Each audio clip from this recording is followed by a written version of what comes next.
शन्नो मित्रः शं वरुणः शन्नो भवत्वर्यमा शन्न इन्द्रो बृहस्पतिः शन्नो विष्णुरुक्रमः नमो ब्रह्मणे नमस्ते वायो त्वमेव प्रत्यक्षं ब्रह्मासि त्वमेव प्रत्यक्षं ब्रह्म वदिष्यामि ऋतं वदिष्यामि सत्यं वदिष्यामि तन्मामवतु तद्वक्तारमवतु अवतु माम् अवतु वक्तारम् ॐ शान्ति शान्ति शान्तिः ॐ सहना भवतु सहनौ भुनक्तु सह वीर्यं करवावहै तेजस्विनावधीतमस्तु मा विद्विषावहै ॐ शान्ति शान्ति शान्तिः ॐ पूर्णमदः पूर्णमिदं पूर्णात् पूर्णमुदच्यते पूर्णस्य पूर्णमादाय पूर्णमेवावशिष्यते ॐ शान्ति शान्ति शान्तिः श्रुतिस्मृतिपुराणानाम् आलयं करुणालयं नमामि भगवत्पादं शङ्करं लोकशङ्करं शङ्करं शङ्कराचार्यं केशवं बादरायणं सूत्रभाष्यकृतौ वन्दे भगवन्तौ पुनः पुनः ईश्वरो गुरुरात्मेति मूर्तिभेदविभागिने व्याप्तदेहाय दक्षिणामूर्तये नमः।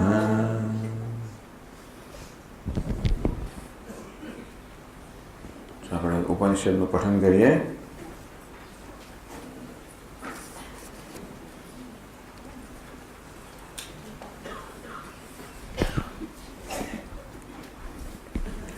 तस्माद्वा एतस्माद् विज्ञानमयात्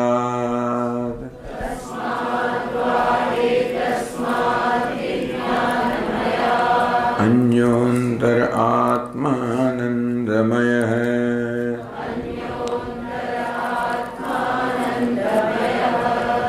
तेनैष पूर्णः स वा एष पुरुषविद एव तस्य पुरुषविदताम्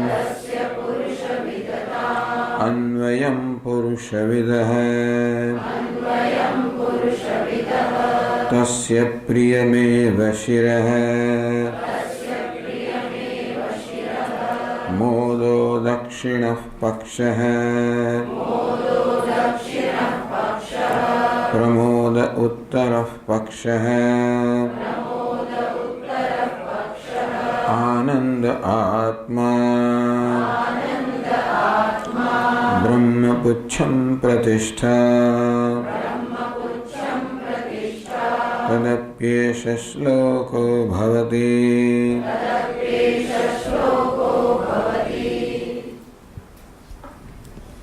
तस्य प्रियमेव शिरः आनंद आत्मानी पण पक्षी रूपથી કલ્પના કરવામાં આવી કે પ્રિય વૃત્તિ જે છે इष्ट दर्शन इष्ट से दर्शनार्थ लाभार्थ इष्ट वस्तु व्यक्ति होय वस्तु होय અને દર્શનથી જે આપણામાં સુખ જન્મે એને પહેલી કક્ષાનું સુખ ગયું એને પ્રિય કહેવામાં આવ્યું પ્રિય વૃત્તિ કહેવામાં આવી વૃત્તિ એટલે મનની અવસ્થા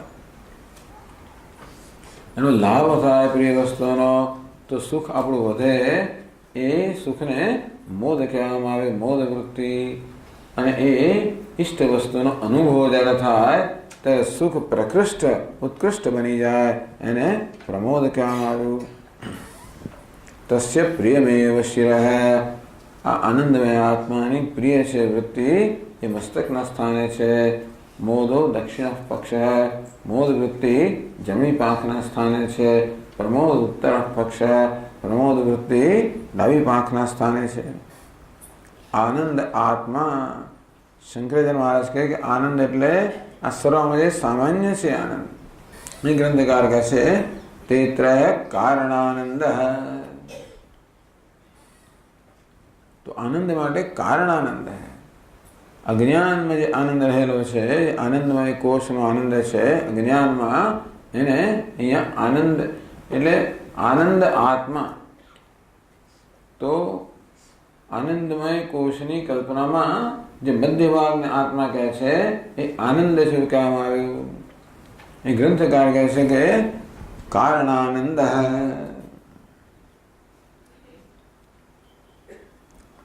તો અજ્ઞાન પ્રતિબિંબિત આનંદ. કારણ એટલે અજ્ઞાન. અજ્ઞાનમાં જે પ્રતિબિંબિત થયો છે એ આનંદ. યાદ હોય તો સવારે ચર્ચા કરી. મૂર્છા સુપ્ત્યોર યદજ્ઞાનમ ભાતિ તત્કારણમ ધિયઃ. મૂર્છામાં સુષુપ્તિની અંદર એક અજ્ઞાન, સૂક્ષ્મ અજ્ઞાન વૃત્તિ હોય છે, એમાં ચૈતન્ય પ્રતિબિંબિત થાય. એ અજ્ઞાન વૃત્તિ દ્વારા એ સુષુપ્તિના સુખનો અનુભવ થાય છે. કારણે બુદ્ધિવૃત્તૌ ચ સ્વાનંદ પ્રતિબિંબતે. અજ્ઞાન વૃત્તિમાં આત્મા, આનંદરૂપ આત્મા પ્રતિબિંબિત થાય છે. તો એ અજ્ઞાનમાં પ્રતિબિંબિત આનંદ એને કારણાનંદ કહેવામાં આવે. કારણ કે અજ્ઞાન કારણ છે. આત્માનંદ અને જે પ્રતિબિંબ થાય છે એ બિંબરૂપ જે આત્માનંદ છે. બ્રહ્મ પુચ્છમ પ્રતિષ્ઠા. એ બ્રહ્મ એ જ આત્માનંદ. પંચદે અર્થે આ પાંચ અવયવો છે. પાંચ પ્રકારના આનંદ કયા? પ્રિય, મોદ, પ્રમોદ, અજ્ઞાન આનંદ અને આત્માનંદ. આવું કહીને સમજ આપી દીધી કે આનંદ એટલે શું? તો કે કારણાનંદ. બ્રહ્મ પુચ્છમ પ્રત્યે બ્રહ્મ એટલે શું? તો કે આત્માનંદ.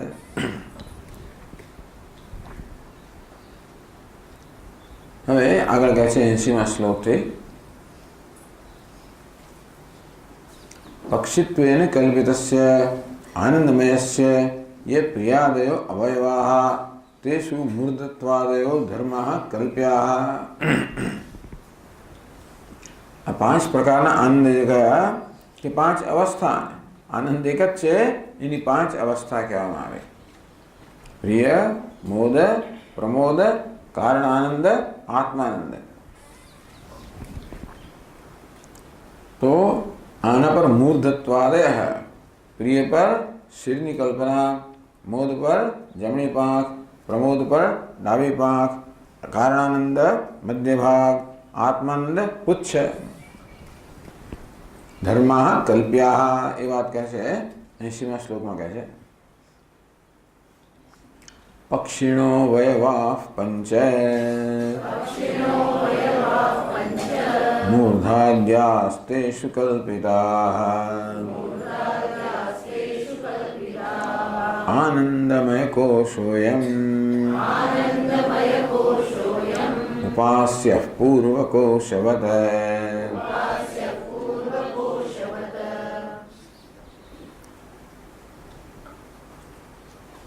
तेषु पक्षिणः मूर्धाद्याः पंच अवयवाः कल्पिताः. जड़ी अंदर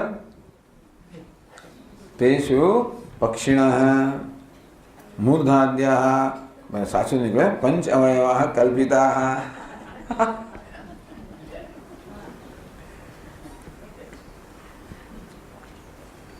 तो पांच जे आनंद कया एमा मूल मस्तक वगैरह पांच अवयवोनी कल्पना करवी जोईए. प्रकार आनंदमय कोश. आनंदमय कोशोऽयम् उपास्य पूर्वकोशवत्. पूर्वकोशवत् विज्ञानमय कोशवत तो अन्नमय कोशनी उपासना कही, प्राणमय कोशनी उपासना कही, मनोमय कोशनी उपासना कही, विज्ञानमय कोशनी उपासना कही। तद्वत ये प्रकार है पूर्व कोशवत विज्ञान कोशवत आनंदमय कोशो भी ब्रह्म दृष्टिया उपास्य है। आनंदमय कोश पर पण ब्रह्म दृष्टि करने एनी उपासना करवी जोईए।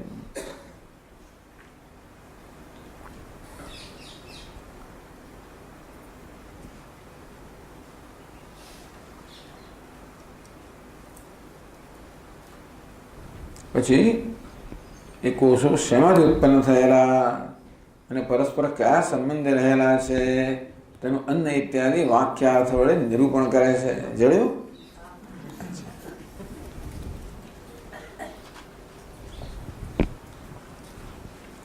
એ શેમાંથી ઉત્પન્ન થયા અને પરસ્પર શું સંબંધ ધરાવે છે એ પછીના શ્લોકમાં કહે છે। अन्न प्राण मनो विज्ञान आनंदैर्जनिता इमे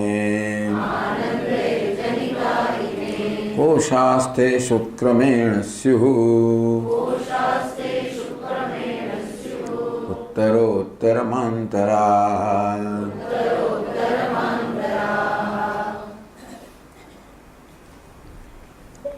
अन्न प्राण मन विज्ञान आनंद आ पांचमांथी पांच कोष जन्म्या छे। अन्नमांथी अन्नमय कोष उत्पन्न थयो, प्राणमांथी प्राणमय कोष।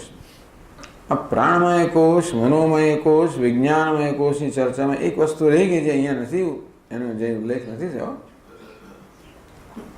के कोषमां कर्मेन्द्रियो अने ज्ञानेन्द्रियोनो समावेश करवामां आवे छे।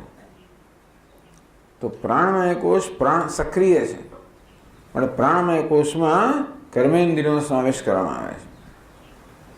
ज्यारे मनोमय कोष विज्ञानमय कोष एमां ज्ञाननी प्रधानता है एटले ज्ञानेन्द्रियों मनोमय कोष में अने विज्ञानमय कोष में पण समावेश करवामां आवे छे। कारण के इंद्रियों द्वारा ज्ञान प्राप्त करवुं होय तो मननी सावधानी जोईए।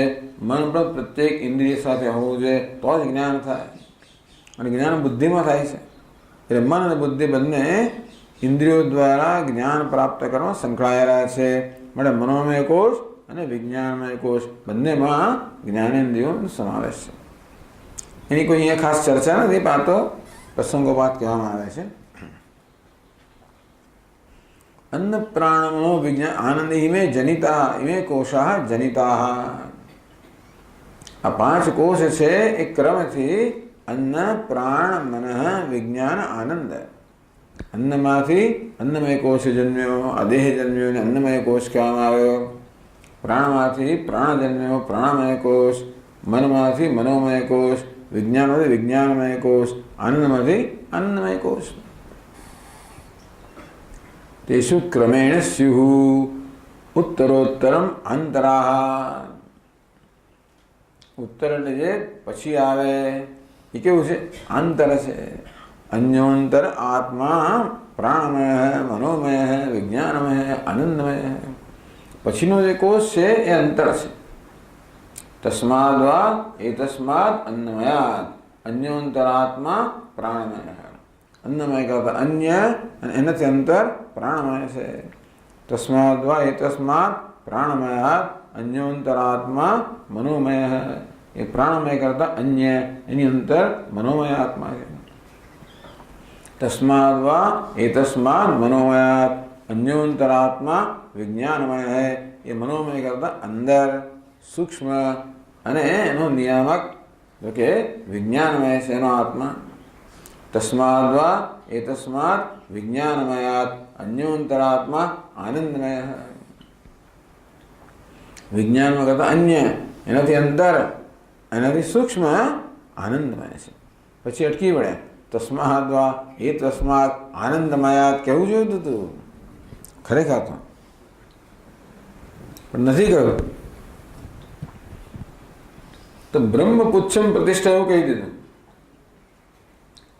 हवे जो બ્રહ્મને આનંદમય કોષમાં એને એના અંગ તરીકે અવયવ તરીકે સમાવેશ કે બ્રહ્મ અવયવ નથી. આ તો પુચ્છમ પ્રતિષ્ઠા પુચ્છમ પ્રતિષ્ઠા પુચ્છમ પ્રતિષ્ઠા એ પ્રકારનો જે ક્રમ ચાલે છે, પ્રવાહ ચાલે છે, એ પ્રવાહની અંદર અહીં પણ કહી દીધું બ્રહ્મ પુચ્છમ પ્રતિષ્ઠા. પણ બીજા બધા કોષોના કિસ્સાની અંદર તો જે પુચ્છ છે એ કોષનો જ અવયવ છે.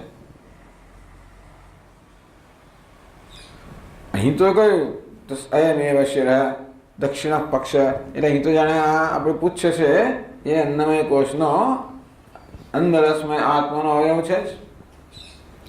તેવી રીતે પ્રાણ એવ શિરઃ વ્યાનો દક્ષિણ પક્ષ અપાન ઉત્તર પક્ષ આકાશ આત્મા પૃથ્વી એટલે પછી કયો વાયુ છે રહી ગયો એક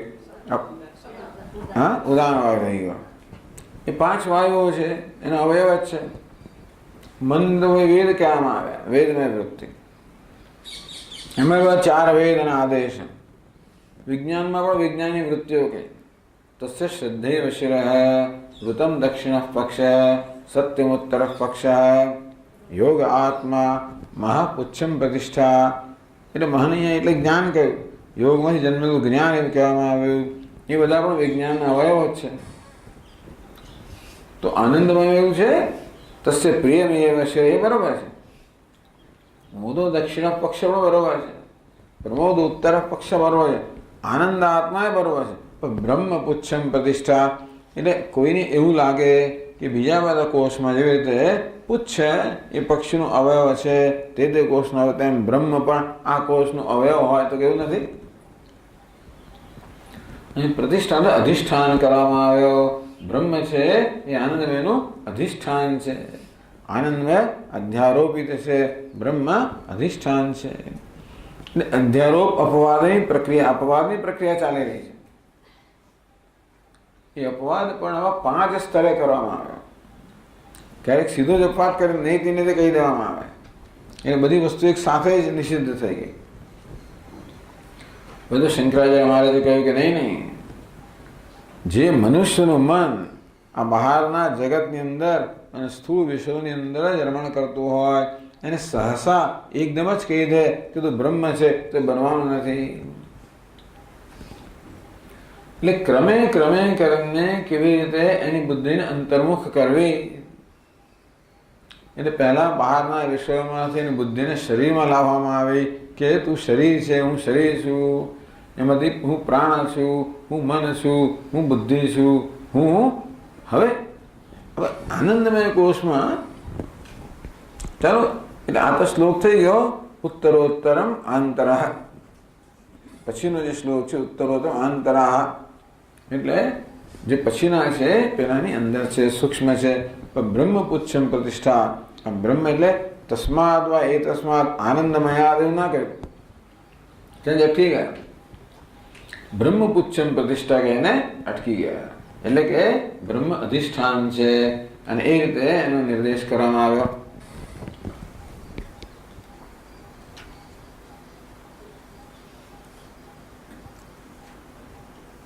આત્મના સન્નિહિતા. આમ જેમને આપણે અંદરના કોષમાં જઈએ તેમને આત્માની નજીક જતા જઈએ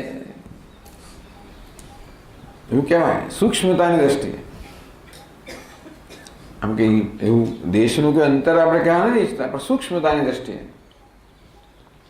આનંદમય કોષ છે એ આત્માની સૌથી નજીક છે. એથી થોડોક દૂર વિજ્ઞાનમય કોષ, થોડોક દૂર મનોમય કોષ, થોડોક દૂર પ્રાણમય કોષ, થોડોક દૂર અન્નમય કોષ, એથી દૂર પુત્રાદિ.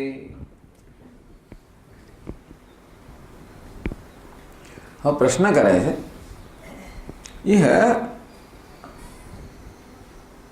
આનંદમય ઉપાસના ફલસ્ય શ્રુતત્વાદ. ભાઈ પહેલા 4 કોષોમાં તો ઉપાસના કહેવામાં આવી, ઉપાસનાનું ફળ કહેવામાં આવ્યું.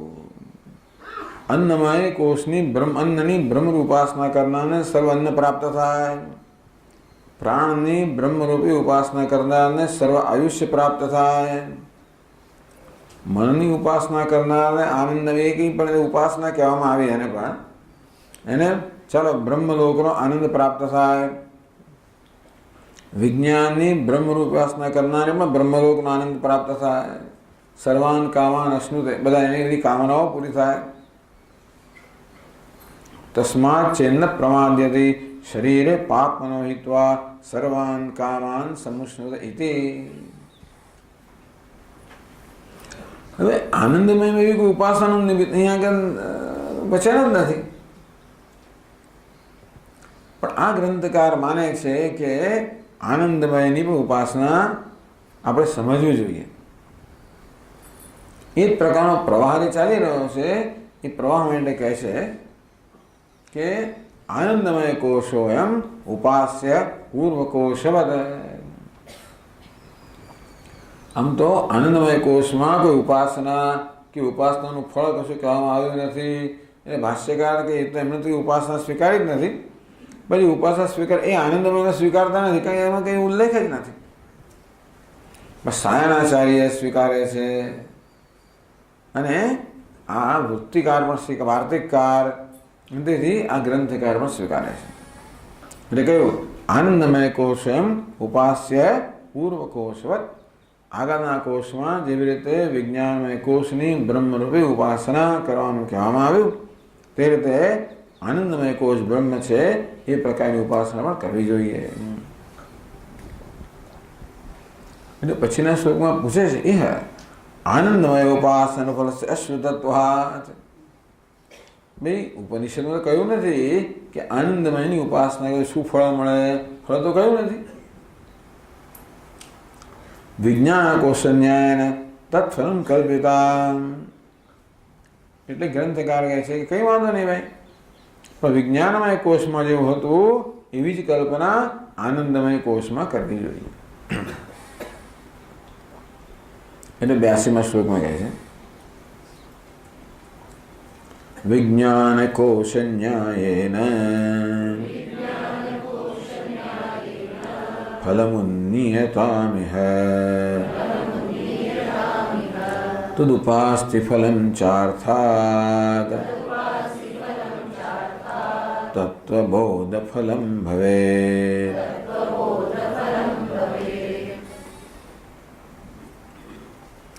વિજ્ઞાન કોશ ન્યાયેન यह फलम उन्नीयताम. तो અહીંયા આગળ પણ વિજ્ઞાનમય કોષના ન્યાયથી, એટલે એ જ નિયમ, એ જ પ્રકારના પ્રવાહથી. તો ઉપનિષદમાં તો આનંદમય કોષની ઉપાસનાનું ફળ લખ્યું નથી, તો તમે શું કહેશો ભાઈ? તો ફળ કલ્પવું જ પડે ને આપણે, એમણે તો લખ્યું નથી કંઈ. એટલે કહે છે કે વિજ્ઞાન કોષ ન્યાયના, વિજ્ઞાનમય કોષમાં ઉપાસનાનું જે ફળ કહ્યું એ જ ન્યાયથી, એ જ નિયમથી ફલમ ઉન્નિયતા, અહીં પણ આ ફળ છે એનું અનુમાન કરવું જોઈએ.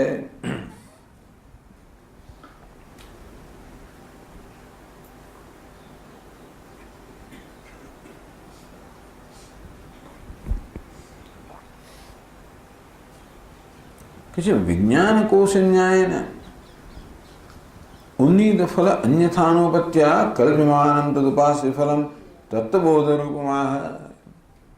તો એ કયું ફળ હશે? વિજ્ઞાનમયમાં બ્રહ્મની ઉપાસનાથી બ્રહ્મલોકનું સુખ પ્રાપ્ત થતું હોય તો આનંદમયની ઉપાસનાથી કયું સુખ પ્રાપ્ત થતું હશે? કે છે કે અર્થાત, એટલે અર્થાપત્તિથી, અન્યથા અનુપત્યા. ઉપાસના છે મળે ફળ તો મળવું જ જોઈએ. છેક બ્રહ્મલોક સુધીનું ફળ તો મળી ગયું, બાકી કયું રહ્યું? તો કે તત્વજ્ઞાન બાકી રહ્યું. એટલે કહે છે કે કલ્પિમાનમ તદુપાસ્તિ ફલમ તત્વબોધ રૂપમ. એટલે આનંદમય કોષની ઉપાસનાનું ફળ શું મળે? તત્વબોધ, તત્વજ્ઞાન મળે.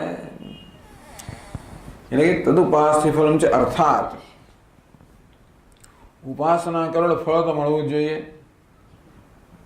કશું કર્મ કરો એટલે ફળ મળવું જોઈએ. ઉપાસના એટલે ધ્યાન, એ પણ માનસ કર્મ છે, એનું ફળ તો મળવું જોઈએ. એટલે ફળનો ભલે ઉલ્લેખ ન કર્યો હોય તો પણ આપણે એ ફળ એની કલ્પના કરી શકીએ. એટલે કહે છે કે ભાઈ હવે એક બાકી રહ્યું. શું બાકી રહ્યું? તત્વબોધ, જ્ઞાન, બ્રહ્મ જ્ઞાન બાકી રહ્યું. તત્વબોધ ફલમ ભવેદ. આ તત્વબોધ કહો કે તત્વજ્ઞાન કહો કે આત્મજ્ઞાન કહો કે બ્રહ્મ જ્ઞાન કહો, એનું ફળ છે, ફળ હોવું જોઈએ.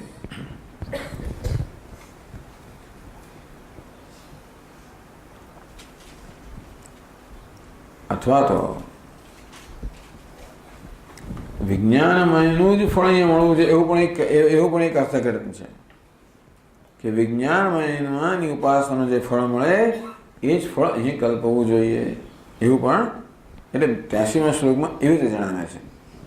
સર્વ પાપ ત્યાગ પુરસ્સર સર્વ કામ અવાપ્તિ રૂપમ ઉન્નીતમ તદુપાસ્તિ ફલમ ચેન્નો પ્રમાદ્યતે શરીરે પાપનો હિત્વા સર્વાન કામાન સમુષ્ણુત ઇતિ, કે શરીર દ્વારા થનારા બધા પાપનો ત્યાગ કરીને સર્વ કામનાઓ છે એ કામનાઓ ભોગવે છે. એવું વિજ્ઞાનમયનું ફળ કહેવામાં આવ્યું. એવું જ ફળ અહીંયા આગળ આનંદમયનું પણ કહે છે. સર્વ પાપ ત્યાગ પુરસ્સર, પહેલા બધા પાપનો ત્યાગ થાય અને સર્વ કામ અવાપ્તિ, અને બધી કામનાઓની પ્રાપ્તિ થાય. એ પ્રકારનું ફળ જે વિજ્ઞાનનું હતું એવી જ ફળની અહીં પણ કલ્પના કરી છે. તો 83મા શ્લોકમાં કહે છે આનંદમ બ્રહ્મ વિજ્ઞાય ત્યજેદામરણમ ન ચેત શરીરે પાપમનો હિત્વા સર્વાન કામાન વાપ્નુયાત.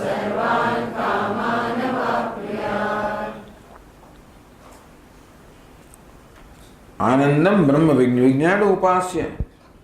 આનંદ બ્રહ્મ હું છું, આ અહંગ્રહ ઉપાસના છે.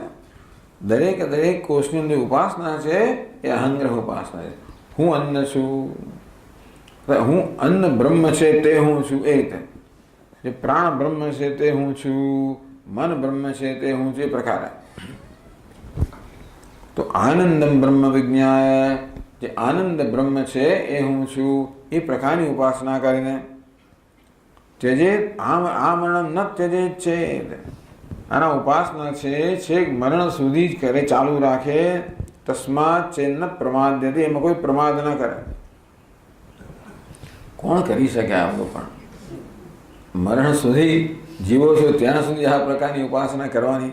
15 દિવસ હોય, મહિનો હોય, પેકેજ હોવું જોઈએ ને. આ તો કે 3 મહિના, આ કોઈ પણ ટ્રીટમેન્ટ હંમેશા પેકેજ હોય. કોઈ ટ્રીટમેન્ટ આખી જિંદગી કરવાની હોય તો પછી તો કોઈ કરવા તૈયાર થાય કે પ્રશ્ન છે. એને પહેલાં કાચું તે સાચું વાળા પણ કે 3 મહિના કરો. એમને એવું લાગતું છે કે 3 મહિના કામ ચાલુ રહેશે, લોકો એવું હશે કદાચ. પછી કે 3 મહિના કરો તમે. અહીં તો ત્યજે આ મરણમ ન છે. આ ઉપાસના મરણ પર્યંત જો એનો ત્યાગ ન કરે. ટૂંકમાં બધા પાપ છે, બધા પાપ દૂર કરવા માટે આ મરણ, આ પ્રકારની ઉપાસનાની આવશ્યકતા છે. એટલે ઉપાસનાથી પણ અંતઃકરણ શુદ્ધિ થાય. આપણે શુદ્ધ વસ્તુનું ચિંતન કરીએ તો મન શુદ્ધ બને. કર્મયોગથી એટલે કે ઈશ્વરાર્પણ બુદ્ધિથી કે નિષ્કામ ભાવનાથી તો અંતઃકરણ શુદ્ધિ થાય જ. એથી પણ ચડીને ભગવાનનું આપણે ધ્યાન, આપણે ખાલી જપ કરીએ. તો આ ઈશ્વરનું આ રીતનું ધ્યાન આપણે કહેવાય. ઉપનિષદમાં ભગવાનનું આ પ્રકારનું ધ્યાન કહેવામાં આવ્યું છે. હવે તો એ પ્રકારનું ધ્યાન કોઈ કરતું નથી.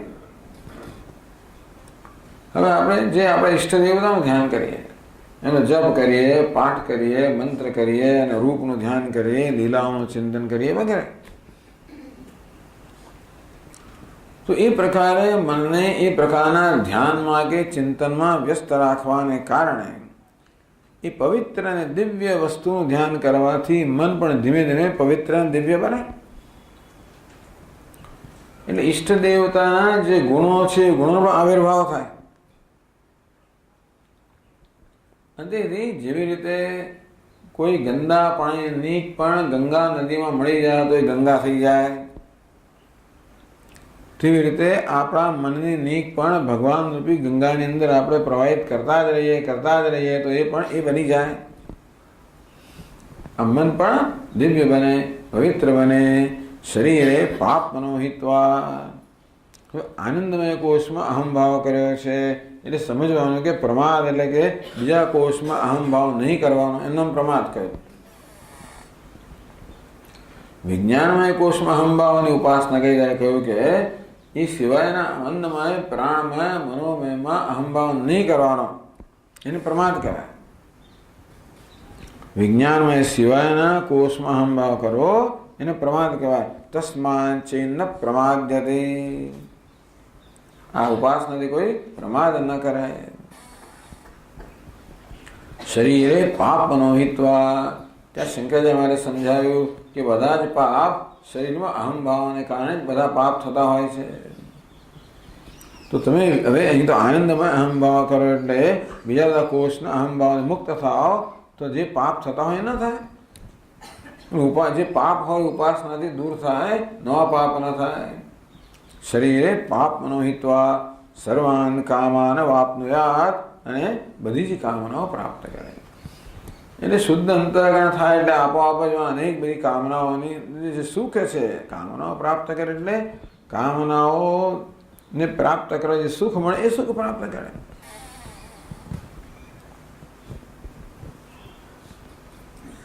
એટલે આ તો ઉપક્રમમાં પણ કહેવામાં આવ્યું.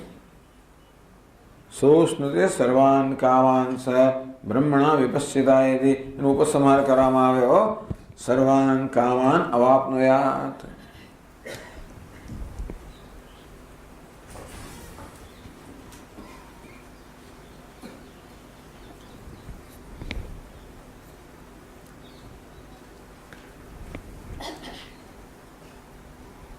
આનંદમય કોશે બ્રહ્મપુચ્છમ પ્રતિષ્ઠાયતિ શ્રુત્યા. બ્રહ્મ શબ્દનો શું અર્થ કરવાનો? ત્યાં આગળ બ્રહ્મ એટલે સગુણ બ્રહ્મ પણ થાય એટલે શું કરવાનો એનું સ્પષ્ટીકરણ અહીંયા ગ્રંથકાર કરે છે. બ્રહ્મ શબ્દેન ભૂતિત પંચમ અવયવ સ્વાત્માનંદ ઇતિ બોધ્યમ. બ્રહ્મપુચ્છમ પ્રતિષ્ઠા. આ બ્રહ્મને પાંચમો અવયવ કહેવામાં આવ્યો. એ બ્રહ્મ શબ્દથી સ્વાત્માનંદ, નિજાનંદ, આત્માનંદ સમજવાનો. એ વાત 84માં શ્લોકમાં કહે છે.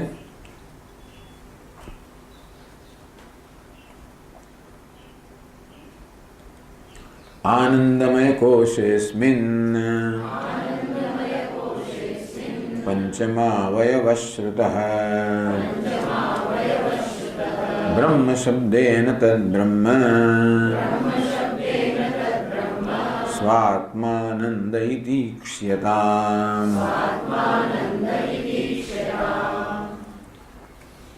અસ્મિન આનંદમય કોશે. આનંદમય કોશમાં પાંચમો આવ્યો બ્રહ્મપુચ્છમ પ્રતિષ્ઠા. આ પાંચમો આવ્યો બ્રહ્મ કહેવામાં આવ્યો. તો અસ્મિન બ્રહ્મ શબ્દેન પંચમ અવયવ શ્રુત. પાંચમો અવયવ એ બ્રહ્મ શબ્દ બ્રહ્મ સ્વાત્માનંદ ઇતિ ઈક્ષતા. એ બ્રહ્મ એ પરમ બ્રહ્મ છે. એ કોઈ આનંદમયનું અવયવ નથી, આનંદમયનું અધિષ્ઠાન છે.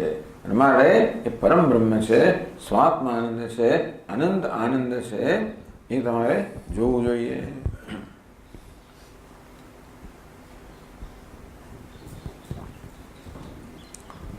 ઉપાસનયા સર્વપાપક્ષરૂપ ચિત્તશુદ્ધૌ બ્રહ્મતત્વમ પશ્યતિ. અર્થાત તત્વજ્ઞાન. એટલે ઉપાસનાથી પછી તત્વજ્ઞાન જન્મે એ કહે છે. ઉપાસના સર્વપાપક્ષયરૂપ ચિત્તશુદ્ધૌ. આપણે હમણાં વાત કરીએ ને કે કેવી રીતે ઈશ્વરની ઉપાસનાથી ચિત્તશુદ્ધિ થાય. તો આગળ જે ઉપાસના કહી એનાથી પાપનો ક્ષય થતા થતા ચિત્તની શુદ્ધિ થતી જાય. બ્રહ્મતત્વમ પશ્યતે. બ્રહ્મતત્વ તો હાજર જ છે. ચિત્તની અશુદ્ધિ છે બ્રહ્મતત્વને ની અભિવ્યક્તિમાં અવરોધરૂપ છે. એ ચિત્તમાં કોઈ અશુદ્ધિ ન રહે, ચિત્ત સંપૂર્ણ નિર્મળ બની જાય તો બ્રહ્મ પોતાના પૂર્ણ રૂપે પ્રકાશે. બ્રહ્મતત્વમ પશ્યતિ. તો બ્રહ્મતત્વના દર્શન કરે છે. गुहाहित ब्रह्मबोधात सर्वकामाप्ति फलम। आ प्रकारे गुहा यो वेद निहितम गुहायाम, गुहानी अंदर जो ब्रह्म तत्व है एना बोधात एना ज्ञानथी सर्व कामनी प्राप्ति थाय। सो स्नुते सर्वान कामान सह, सर्व कामनाओ एक साथे भोगवे छे ए जे फल। न तो आनंदमय बोधात, ब्रह्मना बोधथी आनंदमय बोधथी सर्व कामनाओ प्राप्त न થાય, અહીંયા અટકી ગયા ને।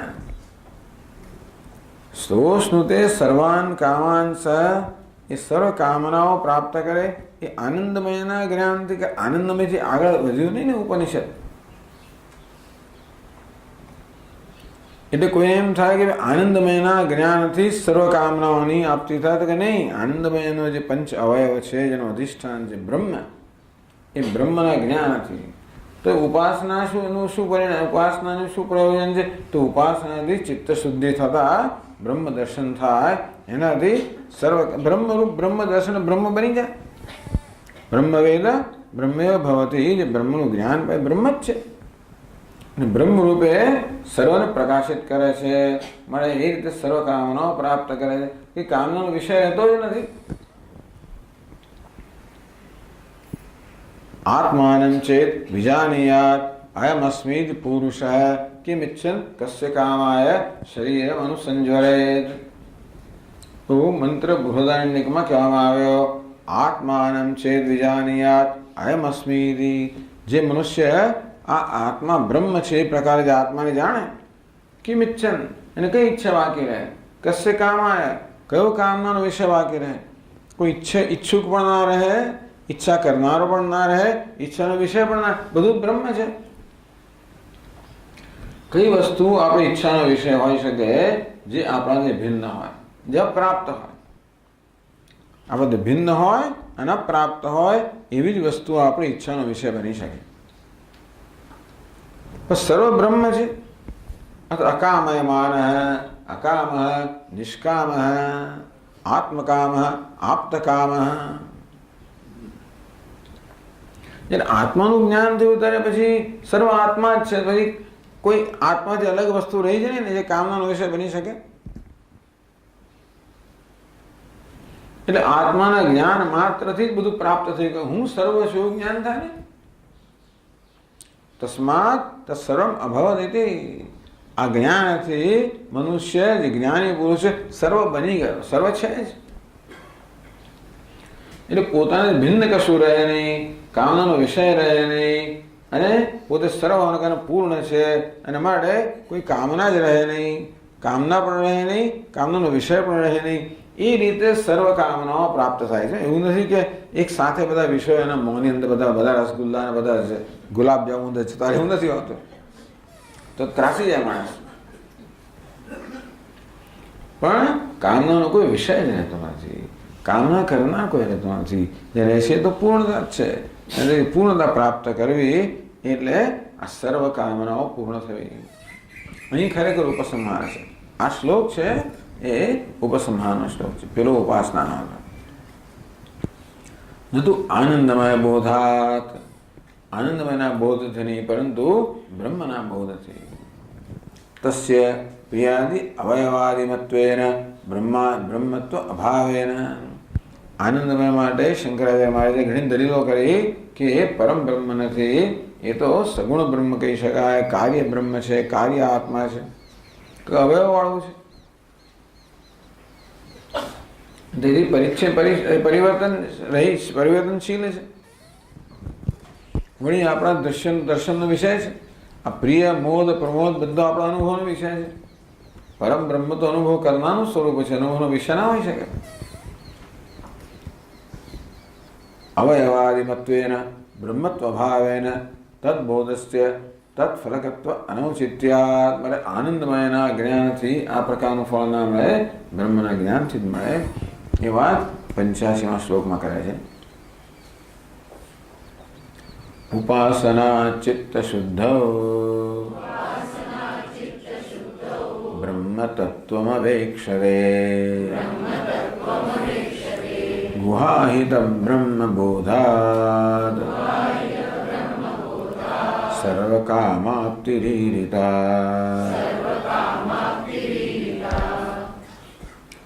ઉપાસનાત ચિત્ત શુદ્ધ. આગળ કઈ ઉપાસના કરને પરિણામે ચિત્ત શુદ્ધિ જ્યારે થાય ત્યારે બ્રહ્મ તત્વ અવેક્ષતે. તો બ્રહ્મ તત્વ જે છે એના દર્શન કરે છે. ગુહાયિત બ્રહ્મબોધાત. આ પ્રકારે પંચકોશરૂપી ગુફામાં રહેલા બ્રહ્મના એની માત્ર એક અજ્ઞાનનું આવરણ છે. એ અજ્ઞાનનું આવરણ દૂર થવાથી એ ગુહાહિત ગુહામનિત ગુહામાં પ્રકાશેલા બ્રહ્મના બોધથી જ્ઞાનથી સર્વકામાપ્તિ ઈરિતા. તો સર્વકામની પ્રાપ્તિ કહેવાયની છે એ પ્રાપ્ત કરે છે. એટલે જે વસ્તુ ઉપનિષદમાં બહુ સ્પષ્ટ કરવામાં આવી નથી અહીંયા આગળ સ્પષ્ટ કરવામાં આવી. ભાષ્યકાર સ્પષ્ટ કરે છે પણ અહીં પણ સ્પષ્ટ કરવામાં આવી કે આ રીતે. ભાષ્યકાર પોતે કહે છે અહીંયા આગળ એમણે કહ્યું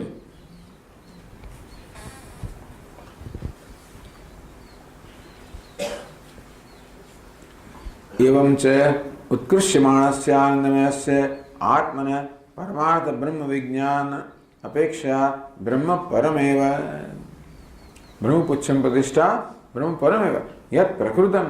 જે અત્યારે આપણી ચર્ચાનો વિષય છે સત્ય જ્ઞાનાનંત લક્ષણમ સત્યમ જ્ઞાનવંતમ જે બ્રહ્મ એ જ બ્રહ્મપુચ્છમ પ્રતિષ્ઠાવાળો બ્રહ્મ છે.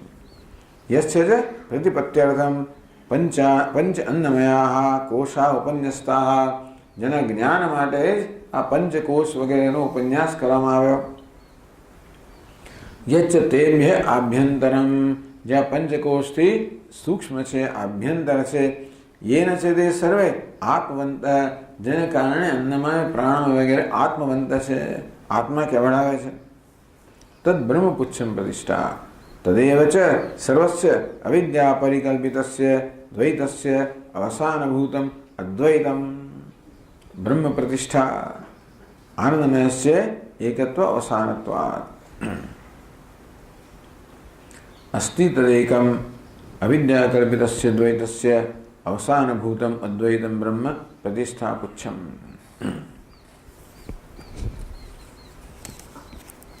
આ પ્રકારે આનંદમય કોશ છે એની ચર્ચા અહીંયા પૂરી થઈ. હવે આપણે આગળ વધીએ. તો ચાલો હવે ઉપનિષદનો પાછો આપણે પછીનો મંત્ર તદપ્યેષ શ્લોકો ભવતી. આમાં એક શ્લોક કયો છે, કયો શ્લોક કયો છે એ હવે આપણે વાંચીએ.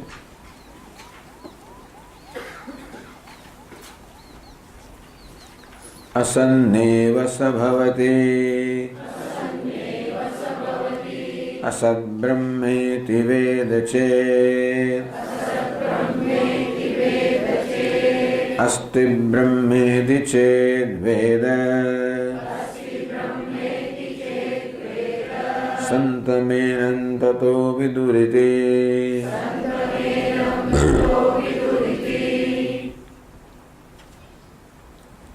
ઇતિ મંત્ર પૂરો થયો. શું કહે છે? અસદ બ્રહ્મ ઇતિ વેદ છે. કોઈ એમ કહે કે બ્રહ્મ નથી, અસદ બ્રહ્મ ઇતિ વેદ. કોઈનો આવો નિશ્ચય હોય કે બ્રહ્મ નથી, ઈશ્વર નથી, તો એનું શું થાય છે? અસન્નેવ સહોદિ. એ પણ નથી સમાન બની જાય છે. ઉપનિષદ કહે છે, જેમ કહે છે કે માને છે, જેનો જે આવા નિશ્ચય પર આવ્યો છે કે ઈશ્વર નથી, બ્રહ્મ નથી, એ પોતે પણ ન હોવા સમાન બની જાય છે. મરી નથી જતો પણ જીવતો મરેલા જેવો જ છે. અસન્નેવ સ્વભાવે અસ્તિ બ્રહ્મેતિ ચેદ વેદ. જ્યારે જેનામાં આ પ્રકારનો નિશ્ચય છે કે બ્રહ્મ છે, ઈશ્વર છે, સંતમેનમ તતો વિદુરુતિ. તો લોકો એને સંત કહે છે, સત કહે છે, એટલે કે બ્રહ્મ કહે છે. અહીંયા શંકરાચાર્ય મહારાજ સમજાવે છે અસન્નેવ અસત સમએવ. અસન એટલે નહીં હોવા બરોબર, લગભગ ન હોવા બરોબર એ માણસ થઈ જાય છે. યથા અસન અપુરુષાદ સંબંધી. જે માણસ છે જ નહીં એ જીવનમાં કશો પુરુષાર્થ, જે માણસ નથી વંધ્યાપુત્ર એ તો કશું પુરુષાર્થ સિદ્ધ ના કરી શકે, તેમ આ માણસ પણ નથી કરી શકતો, માટે વંધ્યાપુત્ર સમાન છે. હોવું ક્યારે માણસનું સાર્થક થાય? જીવનમાં કશો પુરુષાર્થ સિદ્ધ કરે ત્યારે, ધર્મ અર્થ કામ મોક્ષ કશું સિદ્ધ કરે ત્યારે માણસ છે એવું કહેવાય ને. જે નથી એ તો કશું સિદ્ધ કરી જ ના શકે. આ માણસ છે છતાં પણ કશું સિદ્ધ ના કરી શકે, માટે ન હોવા બરોબર છે. એવમ સંભવતી સભવતી અપુરુષાર્થ સંબંધી, પુરુષાર્થ માટે અયોગ્ય બની જાય છે.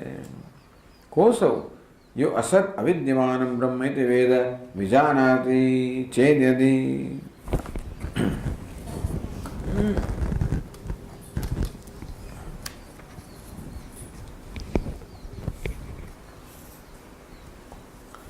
જેમ કહેતો હોય કે બ્રહ્મ નથી, અસદ એટલે અવિદ્યમાન બ્રહ્મ ઇતિ વેદ છે કે બ્રહ્મ અવિદ્યમાન છે, બ્રહ્મ નથી એવો નિશ્ચય પર આવે છે. લોકો કેમ આવે છે પણ સમજાવશે, પણ લોકો વિચાર કરી કરીને છેવટે આવા નિશ્ચય પર આવે કે ઈશ્વર નથી. પેલા 1 મહિનો વિચાર કર્યો પેલા માણસે, રોજ પોતાના ઓટલા પર દાંતણ કરાવ બેસે, રોજ જે ગાય ગાડી પસાર થાય એ રોજ વિચાર કરે કે આના શિંગડાની વચ્ચેથી હું કેટલા એનું કેટલું કદ છે, એને માપવું કેવી રીતે, એટલું અંતર છે કેમ માપવું.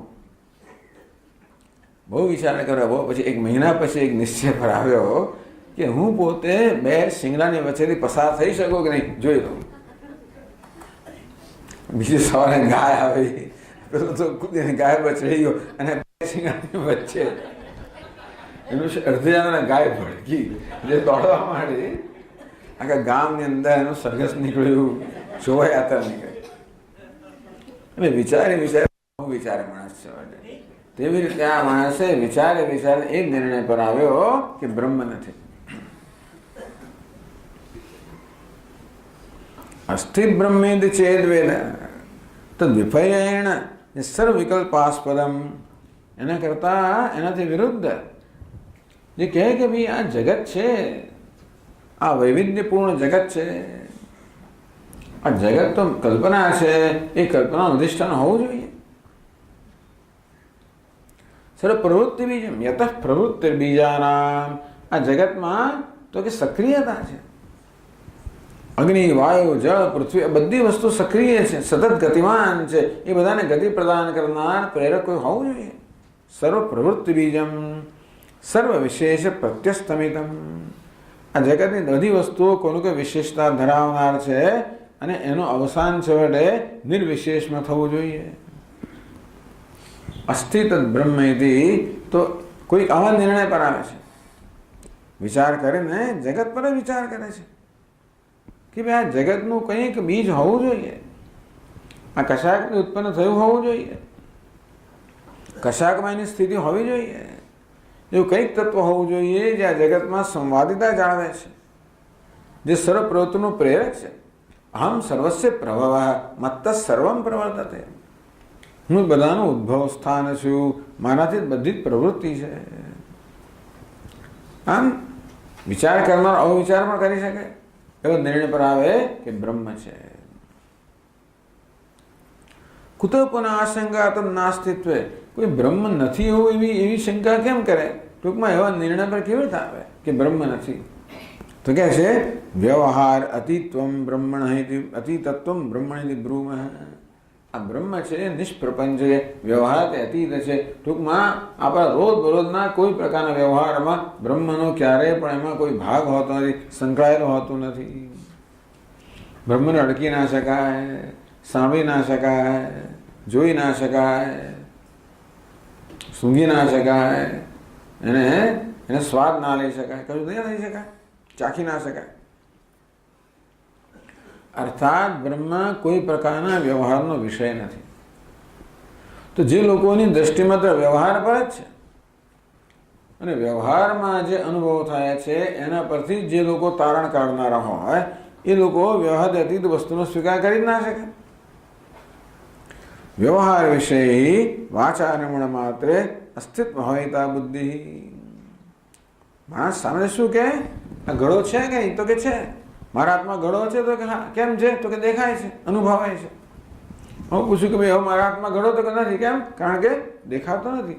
એટલે એ દેખાય કે જે આપણે ઇન્દ્રિયના અનુભવનો વિષય હોય, દેખાય એટલે આંખનો અનુભવ. કંઈક દેખાય, સંભળાય, કંઈક અડગી શકીએ, સૂંઘી શકીએ, ચાખી શકીએ, શબ્દ, સ્પર્શ, રૂપ, રસ, ગંધ, ગમે તે એવું કંઈક એવી આપણી ઇન્દ્રિયોનો વિષય હોય તો છે એમ કહીએ. ખાલી દેખાય એવું જ નહીં. ત્યાં આગળ જો કંઈક સંભળાય, ત્યાં આગળ આ સંભળાય છે, આ કામનો વિષય છે. ની વાસ આવે છે અહીંયા આગળ, તો કે ગંધનો વિષય વગેરે. આમ આપણે આવી રીતે આ પાંચ ઇન્દ્રિયોથી 5 પ્રકારના વિષયનો અનુભવ કરતા હોય છે. અને એ જ આપણે છે એવું ક્યારે કહીએ? એ વસ્તુ જ્યારે આપણા અનુભવનો વિષય બને ત્યારે. આપણે આવી જ પ્રકારની ટેવ છે. કઈ વસ્તુ છે એમ સ્વીકારવા આપણે ટેવાયેલા છીએ. જે આપણા અનુભવનો વિષય બને એ જ છે એમ સ્વીકારવા આપણે ટેવાયેલા છીએ. વાચારમણ માત્રે તો કહી દે અસ્તિત્વ ભાવિતા બુદ્ધિ. આ જગત તો મિથ્યા છે, પણ ચાલો જે છે તે વ્યવહારનો વિષય એ જ છે એ પ્રકારની જેની બુદ્ધિ થઈ ગઈ છે. ટૂંકમાં એ જ છે એવું સ્વીકારવાનો જેનો સ્વભાવ થઈ ગયો છે. એટલે જે દેખાણું તે જે દેખાય એવું માનું, બીજું કંઈ માનું નહીં. તો વિપરીતે વ્યવહાર અતીતે નાસ્તિત્વ પ્રતિપદ્યતે. તો એ કે મને દેખાતો નથી, બ્રહ્મ ક્યાં છે? બ્રહ્મ તો જોવાનો, સાંભળવાનો, સ્પર્શનો, મનનો, જતો વાંચો નિવર્તનતે અપ્રાપ્ય મનસા સહ મન સહિત, વાણી સહિત જે બધું પાછું ફરે છે એ બ્રહ્મ તો કોઈ દિવસ કોઈ અનુભવનો વિષય તો વ્યવહારનો વિષય તો બની જ ના શકે ને. દૂરાત સુદૂરે તો એ દૂરથી દૂર છે અને નજીક તે નજીક છે. જે બહાર શોધે છે એને માટે દૂરથી દૂર છે. લહેર ઢૂંઢે નહેર કો, કપડા ઢૂંઢે સૂત, જીવ ઢૂંઢે બ્રહ્મ કો. આવી શોધ ક્યારે પૂરી થવાની છે? આ ઘડો છે માટીને શોધી રહ્યો છે, ક્યારે એની શોધ પૂરી થાય? ત્યારે બે ફાંફા મારે છે બિચારો. તો તેવી રીતે આ જે આત્મ સ્વરૂપ છે એને શોધવા માટે ફાંફા મારે કે એનો અનુભવ માટે ઈચ્છા રાખે થવાનું જ નથી. એટલે નથી એ પ્રકારના નિર્ણય પર માણસ આવી શકે. શંકરાચાર્ય કહે છે કે બ્રહ્મ નથી કે ઈશ્વર નથી એ પ્રકારનો નિર્ણય પર કોઈ આવી કેવો છે કે આ જ આખી દુનિયા નિર્ણય પર છે. બહુ થોડા લોકો જ ઈશ્વર જો કે બધા ભક્ત લોકો દુનિયામાં ઘણા છે, બધા ઈશ્વર માનનારા છે. વૈજ્ઞાનિક લોકો ભલે આમ પણ માણસ તરીકે બધું માનતા હોય છે, બધું કરતા હોય છે. પણ છતાં એવા ચુસ્ત લોકો છે જે લોકો બધા નાસ્તિકો કહે છે, એથેઇસ્ટ. તમે ઈશ્વર એ કોને નથી માનતા? બાઇબલમાં જેનું વર્ણન એ ઈશ્વરને માનતા નથી. એ તો અમે નથી માનતા. ટૂંકમાં એ જે ઈશ્વર માનતા નથી, અમુક ઈશ્વરને માનતા નથી. ઈશ્વરને માનતા નથી એમ જ્યારે કહે ત્યારે ઈશ્વર વિશે એમની જેવી સમજ છે એવા ઈશ્વરને માનતા નથી. પણ ઈશ્વર વિશે આવી જે કંઈ સાંભળ્યું હોય એને પણ ના માને. યથા ઘટાદિ વ્યવહાર વિષયતઃ ઉપપન્ન સન. આમ ઘટપટ વગેરે જે વ્યવહારનો વિષય છે એ છે એવું આપણે સ્વીકારવા ટેવાયેલા છીએ. તદ વિપરીત અસનિધિ પ્રસિદ્ધમ. એથી વિપરીત જે હોય, જે વ્યવહારનો વિષય નથી એ નથી, એ પ્રસિદ્ધ છે. એ ટેબલ પર ઘોડો નથી, પ્રસિદ્ધ છે. ઘોડો નથી, ટેબલ પર તો નથી, તેથી વ્યવહારનો વિષય નથી. એવં તત્સામાન્યાત યા વિશ્ચાત બ્રહ્મણ નાસ્તિત્વ પ્રતિ આશંકા. એવું કેમ? અસ્તિત્વ પ્રતિ આશંકા. અચ્છા, નાસ્તિત્વ પ્રતિ આશંકા. ટૂંકમાં એ રીતે બ્રહ્મ પણ નથી એવા નિર્ણય પર આવી શકે. એટલે કહ્યું તસ્માદ ઉચ્યતે અસ્તિ બ્રહ્મેદિ ચેદ વેદ. બ્રહ્મ છે એવું જે જાણે બહુ મહત્વની વસ્તુ છે. જે દેખાતું નથી, જે અનુભવનો વિષય નથી, એને પણ સ્વીકારવું અને એના પર જીવનને દોરવું બહુ મોટી વસ્તુ છે. એને શું કહેવાય? શ્રદ્ધા, આસ્તિક્ય બુદ્ધિ. જે અનુભવનો વિષય એમાં શ્રદ્ધાનો સવાલ જ નથી ને. જે જ્ઞાનનો કે અનુભવનો વિષય હોય એમાં શ્રદ્ધાનો સવાલ જ નથી. ભગવાનની શ્રદ્ધાવાન લભતે જ્ઞાનમ, જે અનુભવનો વિષય નથી એમાં શ્રદ્ધા કરે તો અનુભવનો વિષય બને. કિમ પુનઃ તદસ્થિ વિજાનત, તો બ્રહ્મ છે એવું કહેનાને શું થાય? સંતમ વિદ્યમાનમ બ્રહ્મ સ્વરૂપેણ પરમાર્થ સત આત્માપન્નમ એનમ એવમ વિદમ વિદુહુ બ્રહ્મવિદ. લોકો એ બ્રહ્મ બની જાય છે. આ તો બહુ મોટી વાત. અથવા બીજું પણ એક વધારે પ્રેક્ટિકલ એનું આ વસ્તુનો સમજ આપે છે. જો નાસ્તિ બ્રહ્મ તે મન્યતે, જે પોતાના જીવનમાં બ્રહ્મનો કે ઈશ્વરનો સ્વીકાર કરતો નથી, સહ સર્વસ્યૈવ સન્માર્ગસ્ય વર્ણાશ્રમાદિ વ્યવસ્થા લક્ષણસ્ય અશ્રદ્ધાનતયા નાસ્તિત્વમ પ્રતિપદ્યતે. જો ઈશ્વર ના હોય તો ઈશ્વરે કહેના શાસ્ત્રો પણ આમાં સ્વીકાર ના હોય ને. તો શાસ્ત્રમાં જે ધર્મ વર્ણાશ્રમ વગેરે ધર્મ કહેવામાં આવે એનો પણ સ્વીકાર ના જ હોય ને. ચારવાક લોકો કશું જ સ્વીકારતા નથી. આ બધા શાસ્ત્રો વાસ્ત્રો તો આ બ્રાહ્મણો ઊભા કરેલા છે લોકોને દક્ષિણા લેવા માટે, એમનું શોષણ કરવા માટે, નિયંત્રણ કરવા માટે આ બધું ઊભું કરેલું છે. તો એ જમાનામાંથી કહેતા આવ્યા છે. તો યાવત જીવે સુખમ જીવે ઋણમ કૃત્વા ઘૃતમ પીવે. જ્યાં જીવો ત્યાં સુધી લહેરથી જીવો. જોઈએ તો ઋણ કરો, દેવું કરો, પણ ઘી પીઓ. ખાધા પીધા ધન વાપર્યા ને કદી ન ધર્યા શોક. અમારા ભાઈ કે હંમેશા ખાધા પીધા ધન વાપર્યા ને કદી ન ધર્યા શોક. વણશીધર વૈકુંઠ ગયા ને લોકે મૂકી ભોગ. કે ખાધા પીધામાં શોક એમાં કર્યો એટલે દેવું કરી કરીને ગયા છે લોકે મૂકી ભોગ.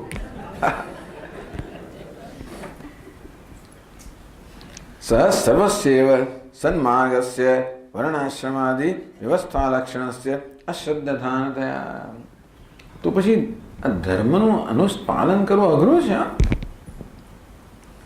ધર્મનું પાલન કરવું હોય, ધર્મનું જીવનમાં આચરણ કરવું હોય તો ઘણું શિસ્ત જોઈએ, આત્મસંયમ જોઈએ.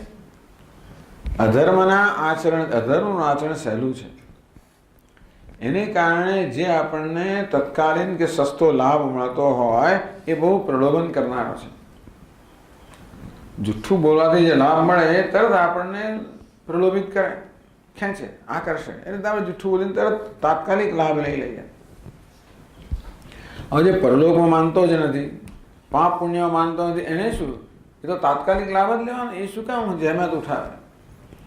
એ કોઈ મહેનત શું કામ કરે? સાચું બોલવા માટે તો તમારે સહન કરવું પડે. પ્રામાણિક તો સહન કરવું પડે. કર્તવ્ય બજાવો તો સહન કરવું પડે. હવે એવું બધું ધર્મનું અનુષ્ઠાન કરવું હોય તો સહન કરવું જ પડે, આત્મસંયમ રાખવો જ પડે. એટલે અઘરું છે. એટલે જે લોકો ઈશ્વર ના સ્વીકારે, એ ધર્મને ના સ્વીકારે, તો આત્મસંયમને ના સ્વીકારે, સ્વચ્છંદ જીવન જીવવાના છે લોકો. બ્રહ્મપતિ પ્રતિપત્ત્યર્થત્વાત્ તસ્ય. એક અગત્યની વસ્તુ એ છે કે શંકરાચાર્ય મહારાજ કહે છે કે આપણા શાસ્ત્રોમાં જે વર્ણાશ્રમ વ્યવસ્થા છે એ શેના માટે છે? બ્રહ્મ જ્ઞાન માટે છે, મોક્ષ માટે છે. આખી વર્ણાશ્રમ વ્યવસ્થા જે છે એની મહાન નિંદા અને ટીકા થઈ, કારણ કે એનો ઉપયોગ અર્થ અને કામમાં કેમ નથી થતો? અર્થ કામ માટે એ વ્યવસ્થા બહુ એટલી બધી અસરકારક નથી. ધર્મથી તો મોક્ષ, ધર્મ એ મોક્ષનું સાધન છે મુખ્યત્વે. અર્થ અને કામ, જે ધર્મનિષ્ઠ માણસ હોય જલ્દી અર્થ કામ બહુ પ્રાપ્ત કરી શકે નહીં. કરી શકે કોઈ પણ, ઘણી વાર એ બિચારા ધીમા પડે. એટલે આ વર્ણાશ્રમ વ્યવસ્થા એ અર્થકામની પ્રાપ્તિ માટે અસરકારક વ્યવસ્થા નથી. એ ધર્મના આચરણ માટે, એ દ્વારા અંતઃકરણ શુદ્ધિ માટે, એ દ્વારા આધ્યાત્મિક ઉન્નતિ માટે, એ દ્વારા મોક્ષ માટેની વ્યવસ્થા છે. એટલે આ વેદ શાસ્ત્ર છે ને એ બહુ અઘરું છે, કારણ કે મોક્ષ એનું ધ્યેય છે અને ધર્મ એનું સાધન છે, અને જે એનું અનુષ્ઠાન અઘરું છે. એટલે તો લોકો પછી ધીમે એમાંથી 4 જ્ઞાતિમાંથી 4000 જ્ઞાત થઈ ગયા, કેટલું બધું થઈ ગયું. કેટલા જાતના બધા છૂટછાટ લેવા જ મળે બધા. કે ક્યાં સુધી માણસ નિયમ રાખે પોતાના પર? અહીં લગ્ન નહીં કરવાનું, પેલું નહીં કરવાનું, આ નહીં ખાવાનું, પેલું ક્યાં સુધી કરે? પછી એની નિંદા કરે કે આ બધી તો આભડછેડ છે, આ બધા તો જો તમે અન્યાય કરો છો અને અન્યાય થયો હશે એના નથી, પણ આ તો એનું પ્રયોજન નહોતું, અન્યાય કરવાનું પ્રયોજન નહોતું. દરેકને યોગ્ય માર્ગદર્શન આપીને કેવી રીતે એમની આધ્યાત્મિક ઉન્નતિ થાય એ કરવાનું પ્રયોજન હતું. અતઃ નાસ્તિકસ અસન અસાધુ ઉચ્યતે. અસનનો અર્થ સત્પુરુષ એમ કહી શકાય. સદભાવે સાધુ ભાવે ચ સદિત્યેતત પ્રયુજ્યતે. કયા અધ્યાયમાં છે?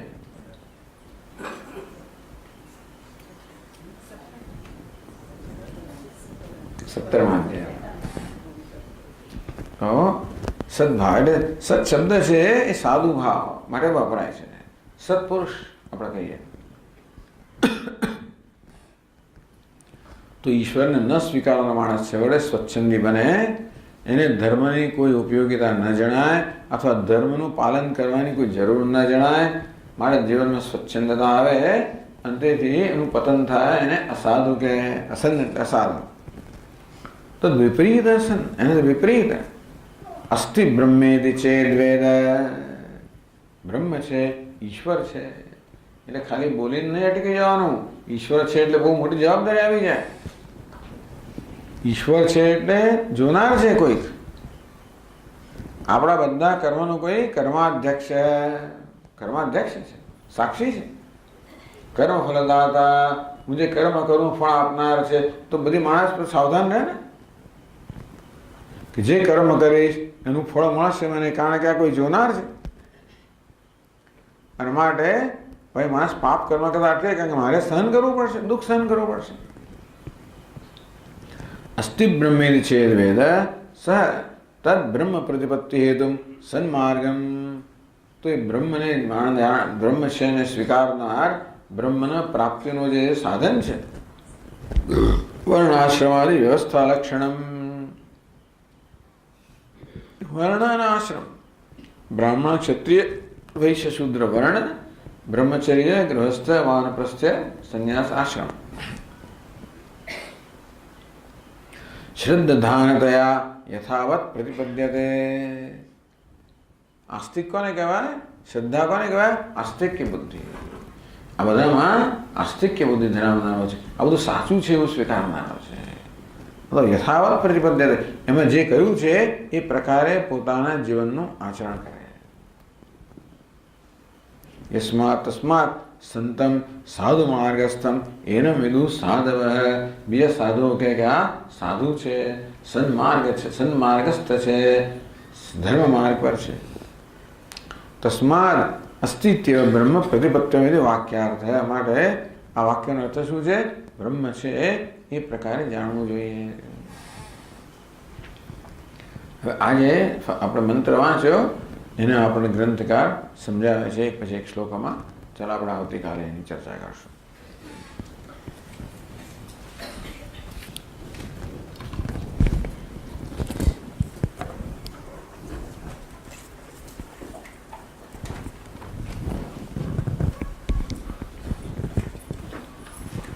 ઓમ પૂર્ણમદઃ પૂર્ણમિદં પૂર્ણાત પૂર્ણમુદચ્યતે પૂર્ણસ્ય પૂર્ણમાદાય પૂર્ણમેવાવશિષ્યતે.